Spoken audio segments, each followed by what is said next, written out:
What up, YouTube? I'm doing another tutorial. Today it's going to be on ECS Tuning's Boost Tap. There's a couple Boost Taps on the market, but this one's the one I believed in the most at the moment, and there's a couple reasons why. I'm going to explain it. It comes with all this hardware so far, which are 3 nipples, 2 Allen heads to block the sources, just in case you don't use all 3 sources, and some thread locker. I bought this because I needed it for my boost gauge install, which it's halfway installed already. It just really needs a vacuum source, and that's what I'm going into today. The reason for purchasing a boost tap is to give vacuum sources for your boost gauge, for your blow-off valve or bypass valve, or even for water meth if you plan on doing those type of installations. This gives you a source for your vacuum by tapping into the side of the manifold. And there's other types of boost taps. There's 3 of them actually. So this is one of them. This one punctures the intake manifold and basically slips onto that portion of the nipple and gives you 3 sources of vacuum. Now, there's other brands. Some of them only provide 1, so that's why I planned on buying this one, because it gives me 3, which is a great feature. Like I was saying, there's 3 types of boost taps. This one is one that worked best for me.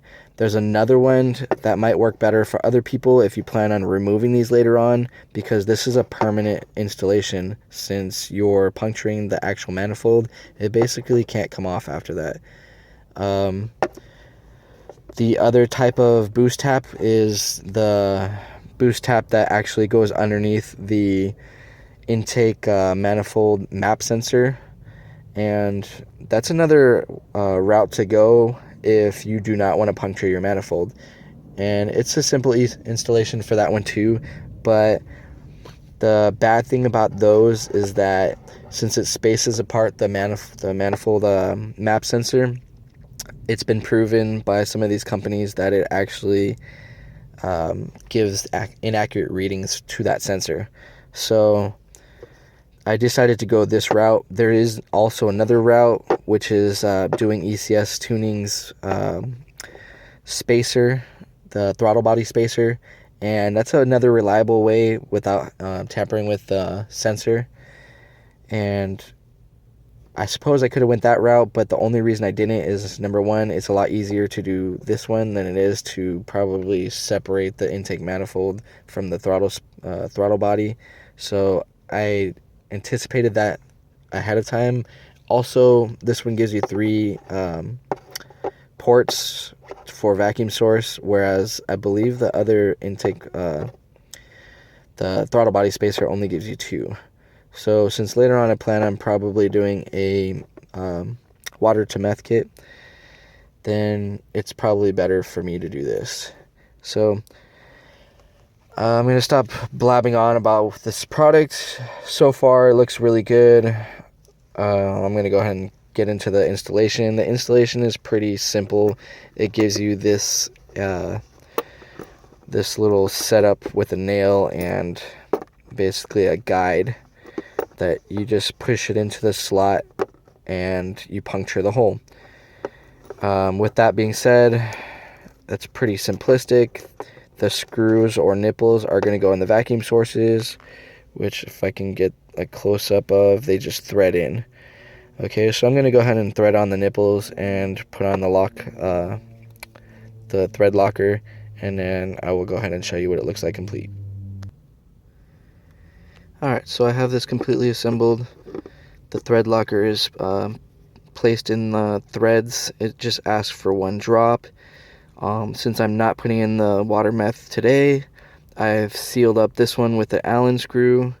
So the 2 ports right here will be 1 for boost gauge and then 1 for the bypass valve or blow-off valve.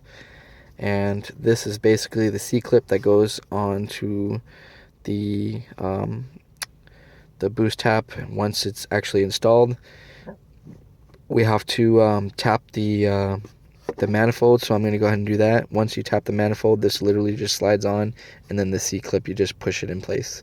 So let me go ahead and tap the manifold, and I'll go ahead and show you what it looks like on the manifold. Alright, so I have the intake off and the top cover off, and like I was saying, there's two places to put the boost tap. For this one, it goes right here on the side, so I'm gonna try to do it while I'm looking at the video camera, and it just slides right on like so. The other place is right here, and it basically spaces apart this and gives you a nipple coming out that direction, or whichever direction the company provides it. But for today, I already punctured the hole inside. I'll go ahead and take this off to show you like basically what happened. So inside the little device, or the punch, it goes in here and then it lines up, and then you just take a little hammer and then punch the hole through, and it's really not a lot of pressure. You don't need to hammer it really hard. It goes in really easy, and then this just slides back on, and that gives you both your vacuum ports right there. So afterwards, you put your C-clip on, and let's see if I can get this one on. I'm gonna go ahead and pause the video, and while I get to put that on, and I'll show you what goes next. Alright, so I already have the C-clip on. You can actually rotate it just in case you do need to move it. It does rotate. The thread locker seals the valves, the stems in, the nipples, so this one's good to go. I have my vacuum line set up already over here for my boost gauge. I ran this already without really putting it in the video, but let's see. This will go right here, and then my vacuum line for my blow-off valve or bypass valve will run that direction, and we are all set. After everything's done, just assemble it back together and you're good to go.